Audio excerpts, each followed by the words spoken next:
नमस्कार सर्वांना, श्री स्वामी समर्थ। उद्या मार्गशीर्ष महिन्यातला पहिला गुरुवार, तर या दिवशी आपल्याला सकाळी लवकर उठायचे। आता जरी आपण उपवास करत नसाल तरी आपल्याला हे काही सेवा उपाय करायचेत, कारण असे सेवा उपाय केल्याने आपल्या घरातील सकारात्मक ऊर्जा ही वाढण्यास मदत होते।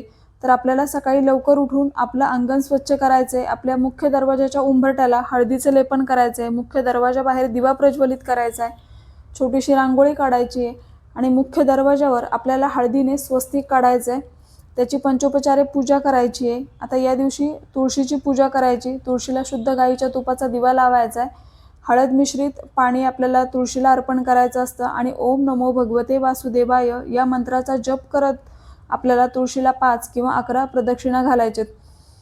आता तुमच्याकडे लक्ष्मी मातेची मूर्ती किंवा आपल्या कुळदेवीची मूर्ती किंवा टाक असेल तर त्याच्यावर आपल्याला श्रीसूक्त म्हणत म्हणत अभिषेक करायचा आहे।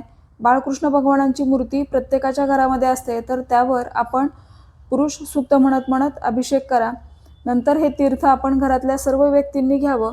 आता जवळपास जर तुमच्या देवीचं मंदिर असेल, आपल्या कुळदेवीचं, तर तिथे जाऊन पण तुम्ही कुळदेवीचा मान सन्मान करू शकता, कुळदेवीची ओटीही भरू शकता। आणि या महिन्यामध्ये जर तुम्हाला आपले कुळदेवीच्या मूळ पीठावर जाणं शक्य झालं तर नक्कीच तिथे जाऊन सुद्धा तुम्ही असा देवीचा मानपान करू शकता।